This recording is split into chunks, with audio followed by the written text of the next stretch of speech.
Hello student, आज आप लोगों को हम फर्स्ट ईयर क्लास में पढ़ाएंगे फ्लो ऑफ लिक्विड।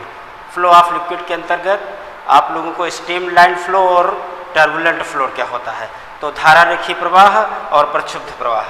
जैसे इस तरह से इस पाइप में कोई लिक्विड फ्लो हो रहा है, ठीक, और प्रत्येक पार्टिकल एक दूसरे पार्टिकल का अनुसरण कर रहे हैं, तो ऐसे फ्लो को turbulent flow, streamed line flow कहते हैं, धारा रेखीय प्रवाह कहते हैं। और जब पार्टिकल इस तरह से एक पाइप है, इसमें ऐसे ऐसे ऐसे ऐसे जा रहे हैं, तो इसको कहते हैं टर्बुलेंट फ्लो। इसमें क्रिटिकल वेलोसिटी से कम वेलोसिटी में फ्लो हो रहा है, टर्बुलेंट फ्लो में, प्रक्षुब्ध प्रवाह में। और धारा रेखीय प्रवाह में क्रिटिकल वेलोसिटी से अधिक वेलोसिटी से लिक्विड के पार्टिकल फ्लो होते हैं, प्रवाहित होते हैं। क्रांतिक वेग क्या होता है, क्रिटिकल वेलोसिटी क्या होती है? किसी लिक्विड का वेग वह अधिकतम मान, लिक्विड के वेग का वह अधिकतम मान जहाँ पर द्रव का प्रवाह धारा रेखीय रहता है, क्रांतिक वेग कहलाता है। इसको वीसी सिंबल देते हैं। क्या सिंबल देते हैं? वीसी सिंबल देते हैं। यानी कि जब स्ट्रीम्ड लाइन फ्लो में लिक्विड होता है, टर्बुलेंट फ्लो में होता है, और उसके बाद उसकी वेलोसिटी धीरे धीरे बढ़ती जाए और वो स्ट्रीम्ड लाइन फ्लो में पहुंच जाए, तो ऐसे फ्लो को हम कहते हैं, उस पर्टिकुलर स्पीड को क्रिटिकल वेलोसिटी। अब हम बताएंगे विस्कोसिटी क्या होता है और विस्कस फोर्स क्या होता है।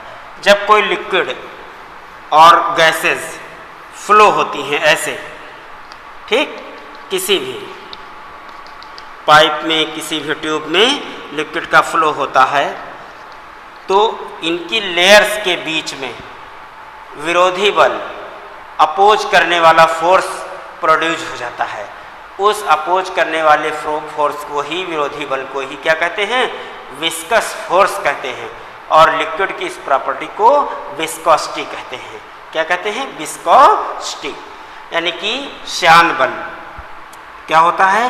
गैसों में भी, जैसे गैसों के पार्टिकल, एक पार्टिकल दूसरे पार्टिकल, गैसें फ्लो होती हैं, तो उनके परतों के बीच, लेयर्स के बीच में फ्रिक्शन फोर्स जो प्रोड्यूस होता है, तो उनको क्या होता है? फ्लो होने के लिए अपोज करता है, तो उसको कहते हैं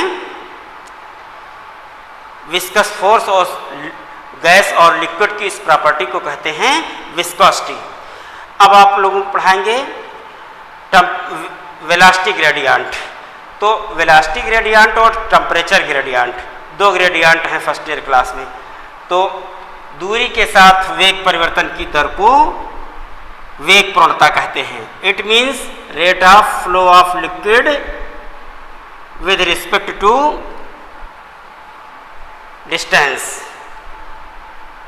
इज कॉल्ड वेलोसिटी ग्रेडियंट।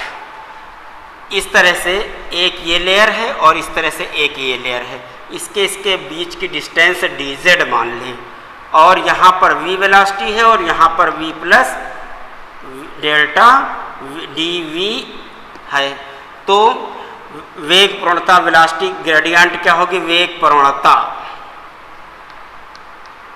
हो जाएगी माइनस डेल्टा v बटे डेल्टा z। इसकी यूनिट क्या होगी? मात्रक क्या होगा? प्रति मीटर। क्या होगा? प्रति मीटर, पर मीटर। और इसी क्रम में आप लोगों को पर और डायमेंशनल फार्मूला भी आता है, तो क्या होगा? L की पावर -1। अब आपको बताएंगे प्रिंसिपल ऑफ कॉन्टिन्यूटी क्या होता है। तो अविरतता का सिद्धांत है, प्रिंसिपल ऑफ कॉन्टिन्यूटी। जैसे किसी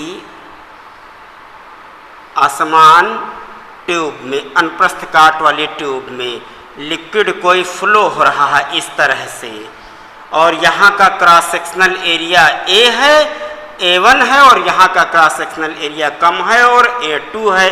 यहाँ पर प्रवाहित होने वाले लिक्विड द्रव की वेलोसिटी v1 है और यहाँ पर v2 है।